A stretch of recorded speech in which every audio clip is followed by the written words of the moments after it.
Bonjour et bienvenue à votre bulletin d'information du 22 octobre 2024. En manchette aujourd'hui, les policiers de la SQ appellent à la prudence.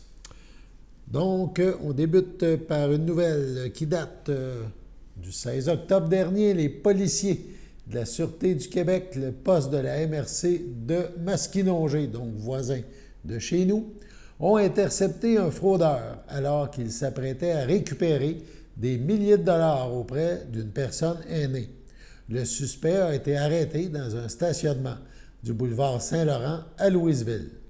Le scénario employé était l'arrestation d'un petit-fils et le montant d'argent était nécessaire, a-t-il dit, pour payer sa libération de la prison. Le suspect est un homme de 23 ans de l'Assomption. Il a été arrêté pour fraude. Il a été rencontré par les enquêteurs et ceux-ci tenteront de le relier à des dossiers similaires de fraude de type grands-parents. Il a été libéré sur promesse de comparaître le 6 janvier 2025 au palais de justice de Trois-Rivières.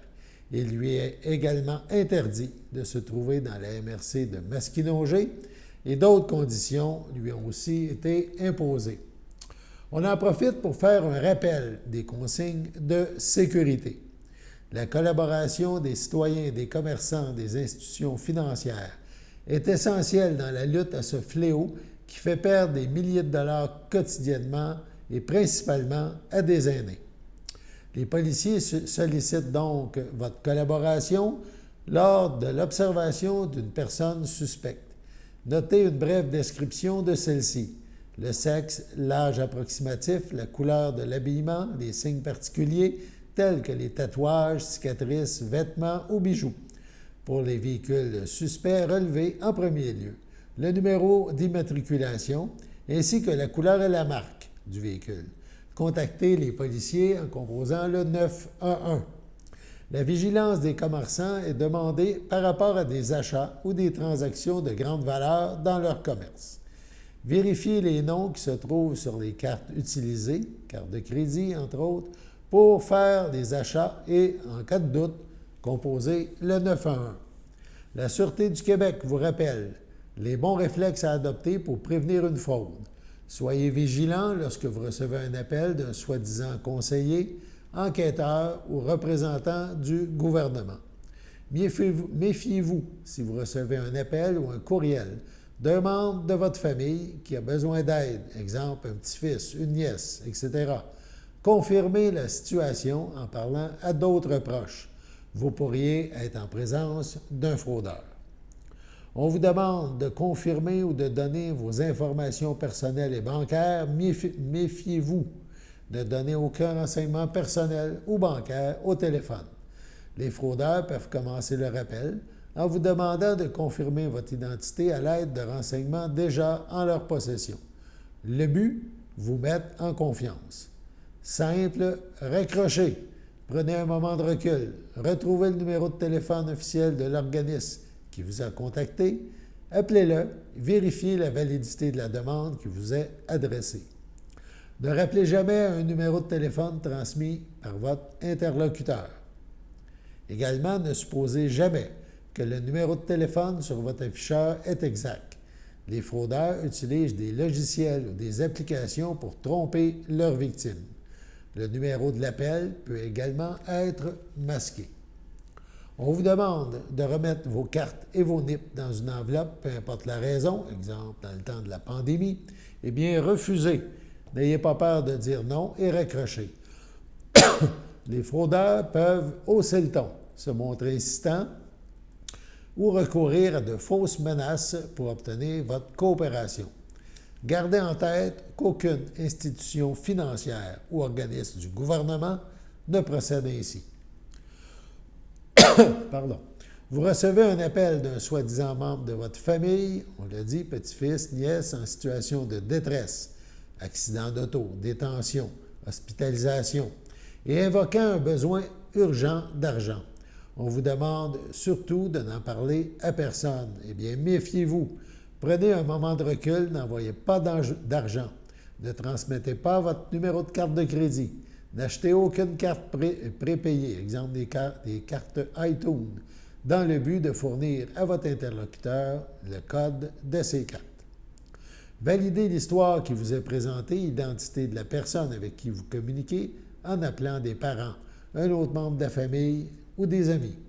Des fraudeurs peuvent également se faire passer pour un policier ou un avocat afin de rehausser la crédibilité de leur mise en scène. Pour signaler une fraude ou demander de l'aide, communiquez avec la Sûreté du Québec 310-4141 ou par cellulaire étoile 4141. On regarde une courte vidéo, rappel de ces consignes, présentée par la SQ. Bonjour tout le monde, voici une alerte info émise par SQTV. On espère qu'elle va être partagée en grand nombre pour atteindre le maximum de Québécois. C'est parce qu'on observe actuellement une recrudescence d'un type de fraude en particulier. On a des cas un peu partout au Québec. En fait, ce sont des fraudeurs, un ou des fraudeurs qui vont se faire passer pour une institution financière et vont communiquer avec une personne ciblée en demandant de récupérer une carte de débit ou une carte de crédit sous différents prétextes. Donc, vont demander à la personne ciblée de placer cette carte-là dans une enveloppe avec les informations reliées à la carte, par exemple le numéro d'identification personnelle. Et là, il y a quelqu'un qui va se présenter à la résidence pour récupérer la carte dans une enveloppe. Ça peut être un représentant, on s'entend que c'est un complice ou le fraudeur lui-même, un représentant de l'institution financière qui va se présenter sur place à la maison pour récupérer l'enveloppe, ou ça peut être une compagnie de livraison qui va se présenter pour récupérer l'enveloppe, ou même, dans certaines régions, on a observé des chauffeurs de taxi qui avaient été mandatés pour aller récupérer cette enveloppe-là à la résidence. Il y a différentes variantes dans certaines régions. Au lieu que les fraudeurs se fassent passer pour une institution financière, se font passer pour des agences gouvernementales. On peut penser entre autres à la police, mais le but visé est le même, c'est-à-dire de récupérer une carte de service, une carte de guichet ou une carte de crédit et pour ensuite avoir accès au compte bancaire de la personne. Donc, si vous recevez ce type d'appel-là ou ce type de communication-là, on vous invite à raccrocher immédiatement, de ne pas fournir aucune information personnelle. Si vous avez été ciblé par les fraudeurs et que vous enregistrez une perte d'argent, malheureusement, il y a des gens qui ont subi des pertes là, de centaines de dollars, voire de milliers de dollars dans certains cas. Donc, on vous invite à communiquer avec votre service de police local. Si vous avez reçu ce type de communication-là sans fournir aucune information, sans remettre la carte, vous pouvez toujours signaler l'événement au Centre antifraude du Canada. Donc, soyez prudents. Après déjà 5 ans à servir les gens de Berthier-Masquinongé, le député Yves Perron, dans un communiqué, souhaite remercier les citoyens de sa circonscription.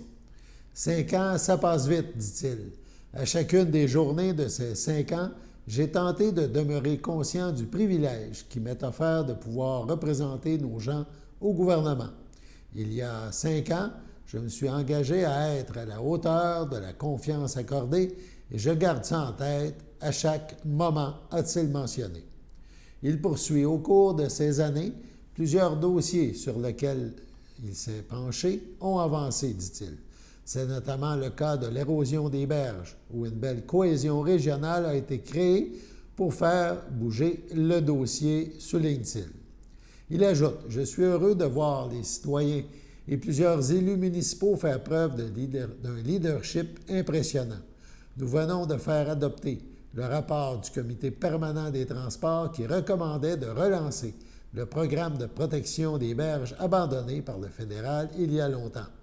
On maintient la pression, dit-il, et on finira par gagner. » Il ajoute « L'enjeu de la couverture cellulaire a aussi été travaillé de façon constante. » Il mentionne avoir sensibilisé les gens du CRTC à la réalité régionale. On le cite, « Nous commençons à avoir des résultats.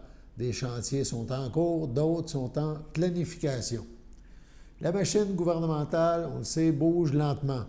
Mais, dit-il, à force de persévérance, on commence à voir du mouvement. La couverture cellulaire sera bientôt améliorée et je salue les efforts du Québec dans ce dossier, a développé M. Perron. Au niveau de l'agriculture et de l'agroalimentaire, beaucoup a aussi été accompli, mentionne-t-il.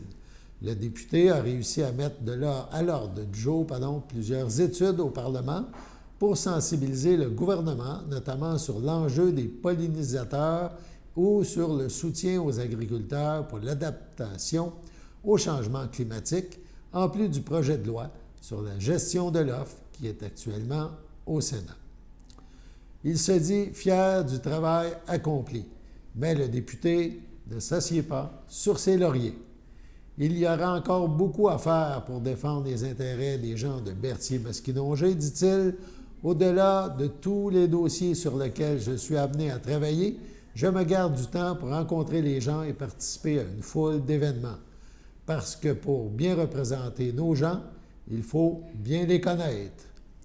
Malgré un budget limité, dit-il, un soutien important est aussi adopté aux organismes du territoire qui comptera bientôt 37 municipalités. On cite le député, « La distribution des ressources représente un défi, mais nous sommes parvenus à soutenir nos organismes communautaires et nos gens de façon adéquate. Ce sont des petits montants qui font toute la différence dans la plupart des cas, a conclu le député de Berthier-Masquinongé.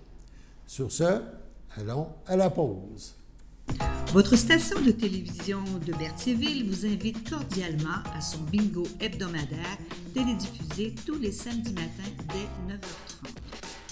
Depuis longtemps, les fans de CTRB se divisent le joyeux montant de 600 $ chaque semaine à cette joute de bingo. N'oublions pas non plus le super bingo mensuel d'une cagnotte de 2000 $ que vous pourriez vous partager chaque premier samedi du mois.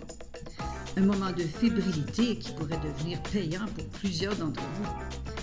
Pour vous procurer ces fameuses cartes de jeu, les dépositaires participants sont à Berthierville, le dépanneur Formule 1, la station-service Armois sur le boulevard Gilles-Villeneuve, le marché IGA Extra Famille Mont-d'Or sur la rue Gabrielle-Brissette, le marché Métro Boucher sur la rue Notre-Dame et la pharmacie Proxime sur la rue Frontenac.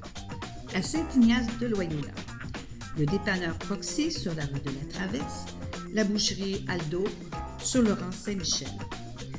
C'est donc un rendez-vous hebdomadaire chaque samedi matin à 9h30 sur les ondes de CTRB, votre télévision locale et régionale, celle-ci toujours en haute définition. Toute l'équipe de CTRB vous remercie de votre fidélité et vous souhaite bonne chance.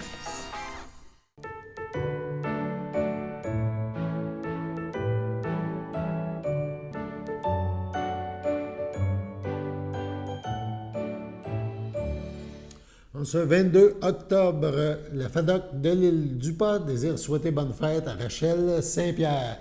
C'est votre anniversaire aujourd'hui, en ce 22 octobre. Eh bien, toute l'équipe de CTRB se joint à moi et vous souhaite bonne fête. La municipalité de Lanoraie a tenu une courte séance d'ajournement la semaine dernière, donc on a poursuivi la séance régulière de la municipalité du mois d'octobre. CTRB vous présente les résolutions qui touchent des nominations dans 2 différents comités, soit le comité de l'arbre et le comité culturel. On écoute le maire André Villeneuve. Point 4. Groupe de travail politique de l'arbre et du couvert forestier. Considérant la résolution 2024-08-293, considérant qu'un avis d'appel de candidature aux fins de combler les postes disponibles sur le groupe de travail a été publié, considérant que 8 personnes ont manifesté leur intérêt pour siéger sur ce groupe de travail, en conséquence, proposé, appuyé et résolu de mandater les personnes suivantes à siéger sur le groupe de travail de la politique de l'arbre et du couvert forestier, et ce pour une période de 2 ans à compter de ce jour. Donc, les gens qui seront nommés ce soir, Mme Lynne Cloutier, Mme Manon Forgette, M. David Dan Laterreur, M. Gilles Lebeau, Mme Solange Richard. Les sièges réservés, ingénieur forestier, M. Alex Laterreur, producteur agricole, M. Francis Cameron, ce qui complète le nombre de 7 sièges réservés, comme je viens de le dire, plus 5 citoyens. Alors voilà, je pense qu'on va lui souhaiter un beau mandat. Un beau mandat, il y a du travail à faire, et puis ils vont pouvoir s'inspirer évidemment très très fortement de la politique de l'arbre qui a été adoptée par le Conseil cette année. Est-ce que j'ai un proposant? Je propose. Proposé par M. François Bleu. Est-ce que j'ai un appuyeur? Appuyé par Mme Josée Castonguay, à ma gauche. D'accord. À ma droite. D'accord. C'est unanime. 5. Groupe de travail politique culturelle. Considérant la résolution 2024-08-294. Considérant qu'un avis d'appel de candidature aux fins de combler les postes disponibles sur le groupe de travail a été publié. Considérant que 5 personnes ont manifesté leur intérêt pour siéger sur ce groupe de travail. Considérant qu'il est proposé, appuyé résolu, de mandater les personnes suivantes à siéger sur le groupe de travail de la politique culturelle, et ce pour une période de 2 ans, à compter de ce jour. Et j'ai nommé M. Carl-Alexandre Barrault, Mme Mélanie Cormier, M. Félicien Isomi, Mme Marie-France Laroche, M. Mario Poirier. Donc, on a 5 personnes qu'on va nommer ce soir. Évidemment, s'il y a des gens qui veulent se manifester, qui voudraient se joindre à ces 5 personnes-là pour faire un maximum de 7 personnes, vous pouvez toujours appeler à la municipalité. Ça va nous faire plaisir d'évaluer votre candidature d'une certaine façon, parce qu'on demande aux gens d'écrire un léger texte de 2 paragraphes pour nous expliquer pourquoi ils voudraient faire partie de ce groupe de travail-là. Et à ce moment-là, on va vous nommer à une séance subséquente si le cas échéant. Est-ce que j'ai un proposeur? Je propose. Proposé par Mme Marie-Ève Mondor. Est-ce que j'ai un appui? J'appuie. Appuyé par Mme Josée Castonguay, à ma gauche. Ceux qui sont en faveur. D'accord. À ma droite. D'accord. C'est unanime. Information qui nous arrive du ministère des Transports du Québec. On apprend que du 23 octobre, 7 h le matin, au 31 octobre, 7 h le matin, la route 347 à Sainte-Geneviève-de-Berthier, donc, sera complètement fermée. Donc, la route 347 à Sainte-Geneviève-de-Berthier, entre le 23 octobre, 7 h le matin, et 31 octobre, 7 h le matin, la route sera complètement fermée entre le rang Rivière-Bayonne-Nord et le petit rang Saint-Esprit. Donc, c'est entre le rang Rivière-Bayonne-Nord et le petit rang Saint-Esprit. La raison de cette fermeture, le ministère nous indique que c'est le remplacement d'un ponceau et que la fermeture sera complète. Donc, il y aura détour pour les véhicules. On vous suggère route 158 et 345, le chemin Saint-Pierre, rue des Érables, et route 347. Il y a un détour aussi, ça c'est pour les véhicules, les voitures. Pour les camions, on vise la route 158, 131, 348 et 347. La durée des travaux et des entraves peuvent être modifiées en raison des contraintes opérationnelles ou encore des conditions météo. Donc, on vous invite à consulter Québec 511 pour plus d'informations à propos de l'entrave. Pour la sécurité des usagers de la route, le respect de la signalisation en place est essentiel. Donc, c'est à noter si vous avez à aller dans ce coin. Sur ce, on passe à la pause.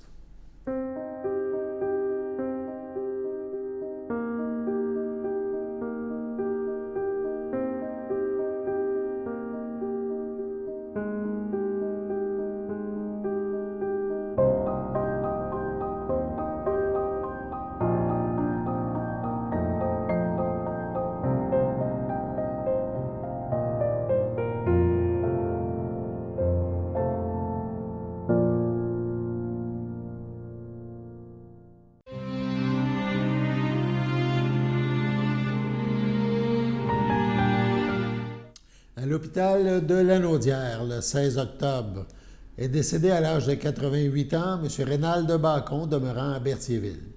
Il était le conjoint de feu Fleurette Courcelle. La crémation a eu lieu au crématorium Yves Houle. La famille accueillera parents et amis au centre funéraire Yves Houle, rue Frontenac à Berthierville, le samedi 2 novembre à compter de 13 h. L'inhumation aura lieu au cimetière de Berthierville à 14h30. M. Bacon laisse dans le deuil ses frères et ses sœurs Madeleine, feu Jocelyn Dionne, Nicole, François, Marguerite, Maurice et sa conjointe Manon Desrosiers, Jeanne d'Arc et son conjoint Claude Moreau, ainsi que Monique. Il laisse également dans le deuil plusieurs neveux, nièces, autres parents et amis. La famille désire remercier le personnel de l'hôpital de Joliette pour les bons soins prodigués. Au CHSLD de la Côte-Boisée, le 11 août dernier, à 86 ans, est décédé M. Roland Hainaut, époux de feu Agathe Savignac, demeurant à Terrebonne. autrefois de Sainte-Geneviève de Berthier. Il laisse dans le deuil sa conjointe Rose Cousineau et ses enfants.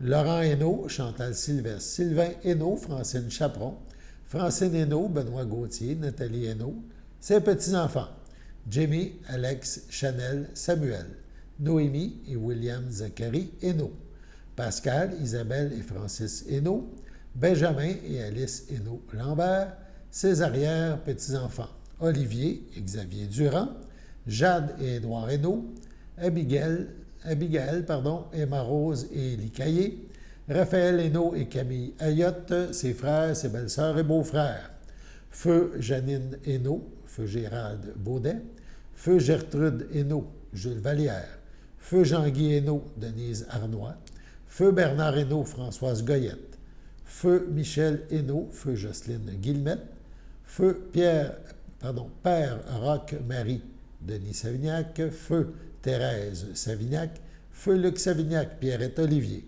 Feu Benoît Savignac, Feu Mariette Arnois, Feu Brigitte Savignac, Feu Bernard Garceau, Gaétan Savignac, Yolande Arnois, Feu Constant Savignac, Françoise Chaput, Feu Véronique Savignac, Feu Armand Arnois, ainsi que plusieurs neveux, nièces, autres parents et amis. La famille vous accueillera samedi 26 octobre, dès midi, au complexe funéraire F. Thériault, 741 rue Notre-Dame à Berthierville. Suivra une liturgie de la parole à la chapelle, donc le même jour à 14 h. Les cendres de M. Hainaut seront déposés au columbarium F. Thériault de Berthierville. Au CHDL de Saint-Charles-Borromée, le 11 octobre, à l'aube de ses 94 ans, est décédée Mme Rolande Mousseau, demeurant en Joliette, native de Lavaltrie. Elle laisse dans le deuil ses sœurs, Gaétane Mousseau, Gilles Martin, Nicole Mousseau, Michel Larreau, ainsi que plusieurs neveux, nièces, autres parents et amis. La famille vous accueillera dimanche 27 octobre, 10 h, au complexe funéraire Thériault, rue Notre-Dame, à Berthierville. Suivra un hommage à la chapelle du complexe à midi. Mme Rolande Mousseau sera inhumée au cimetière de Lavaltrie à une date ultérieure. Au CHDL de Saint-Charles-Borromée, le 1er octobre, à 65 ans, est décédé M. Luc Lefebvre, époux de Ghislaine Fontaine, demeurant à Sainte-Geneviève de Berthier. Il laisse dans le deuil, outre son épouse, sa fille Mélanie, Pierre Junior, ses parents Roger Lefebvre et Lucille Chevrette, ses petits-enfants, Xavier, William, Alexis, Zachary et Charlie, ses frères, ses sœurs, ses beaux-frères et belles-sœurs, Richard Lefebvre, Janine, Raymond Lefebvre, France, Sylvie Lefebvre, Nathalie Lefebvre, Ghislain, Nicole Lefebvre, Michel Lefebvre, Joanne, Joanne Fontaine, Daniel, Christiane Fontaine, Yves, ses oncles, ses tantes, ainsi que plusieurs neveux, nièces, autres parents et amis. Veuillez compenser l'envoi de fleurs par des dons effectués à la Société canadienne du cancer. La famille vous accueillera samedi 9 novembre, 13 h, au complexe funéraire F. Thériault, 741 Notre-Dame à Berthierville. Suivra une liturgie à la chapelle du complexe à 15 h. Au CHDL de Saint-Charles-Borromée, le 20 octobre dernier, à 79 ans, est décédé M. Jacques Barthes, époux de feu Lucie Bergeron, demeurant à Saint-Ignace de Loyola. L'ayant précédé son fils Jean-Sébastien, il laisse dans le deuil sa fille, Mélanie Barthes, Jean Houde, sa petite-fille, Joëlle Houde, ses frères, sa sœur, ses beaux-frères et belles-sœurs, Georges Barthes, feu Agathe Drainville, sa conjointe Carmen Harel, Gilles Barthes, Manon Guertin, Jean-Luc Barthes, Diane Courchaine, Sylvie Barthes, Guy Lassalle, Alain Barthes, Francine Latour, Lise Fafard, feu Martial Bergeron, Jacques Bergeron, feu Solange Champagne, Jules Bergeron, Claudette Rousseau, Suzette Bergeron, Yves Bacon, Vital Bergeron, Louise Paquet, Irène Bergeron, André Bellumeur, Jacinthe Bergeron, feu Florian Dénommé, ainsi que plusieurs neveux, nièces, autres parents et amis. La famille vous accueillera samedi 16 novembre dès 10 h au complexe funéraire F. Thériault, 741 Notre-Dame à Berthierville. Suivra une liturgie à la chapelle du complexe à 14 h. M. Jacques Barthes sera inhumé au cimetière de Saint-Ignace de Loyola le même jour. Sur ce, passons à la météo.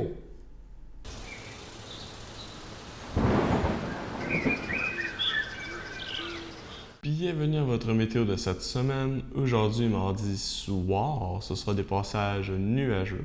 Une température de 15, un temps ressenti de 16. Mardi nuit, ce sera généralement dégagé. Une température de 12, un temps ressenti de 11. Mercredi matin, ce sera ensoleillé avec passage nuageux. Une température de 13, un temps ressenti de 12. Mercredi après-midi, ce sera des risques d'averses. Une température de 22, un temps ressenti de 23. Environ 1 mm de pluie. Mercredi soir, ce sera de la faible pluie. Une température de 17, un temps ressenti de 16. Environ 1 à 3 mm de pluie. Mercredi nuit, ce sera un ciel variable. Une température de 6, un temps ressenti de 3. Et voilà, c'était tout pour votre météo. Nous vous avons présenté le bulletin d'information du 22 octobre 2024 sur les ondes de CTRB à la belle humeur au Pépite. On se dit à demain.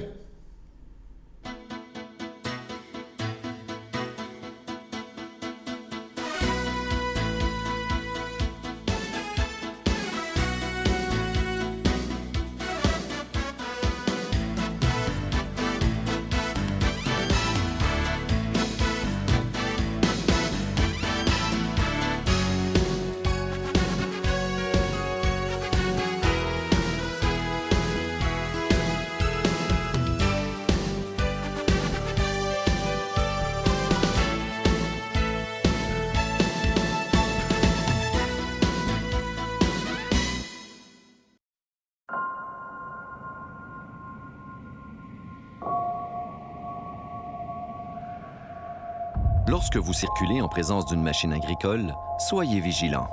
Vous devez connaître les principales contraintes liées à la conduite d'un tel véhicule pour mieux comprendre ses manœuvres et adopter une conduite sécuritaire. Partager la route, c'est votre responsabilité. Les machines agricoles circulent généralement à moins de 40 km/h. Soyez patient. Elles sont souvent très larges et longues. Elles occupent parfois un peu plus que la largeur de la voie de circulation et peuvent nuire à la visibilité des autres usagers. La plupart des machines ou leurs équipements ne sont pas équipés de feux de changement de direction. S'ils existent, il faut être attentif à ce qu'ils nous indiquent. Notez qu'il leur est illégal de circuler sur l'accotement. Les machines agricoles sont équipées d'un panneau avertisseur fluorescent en forme de triangle qui indique qu'elles circulent à une vitesse maximum de 40 km/h. Vu la grosseur de ces équipements, le conducteur ne voit pas les autres véhicules circulant derrière lui. C'est pourquoi vous devez être doublement prudent. Gardez toujours une bonne distance entre vous et l'équipement agricole qui vous précède. En restant loin derrière, vous serez en sécurité et aurez ainsi une meilleure vision de la route. Vous pourrez voir à temps les panneaux de signalisation ou même une situation imprévue. Vous pouvez franchir une ligne continue simple ou double pour dépasser une machine agricole seulement si cette dernière est équipée d'un panneau avertisseur fluorescent de circulation lente. Les machines agricoles sont souvent très larges et longues. Les manœuvres de dépassement sont alors plus difficiles à faire.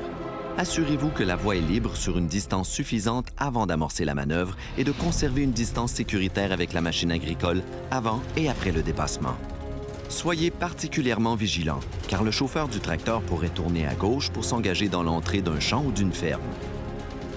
Surveillez les abords de la route afin de repérer ces indices. Notez bien que si plusieurs véhicules suivent une machine agricole, seule celle en tête de peloton peut la dépasser aux endroits où le dépassement est interdit. Bien partager la route avec les équipements agricoles peut sauver des vies, peut-être même la vôtre.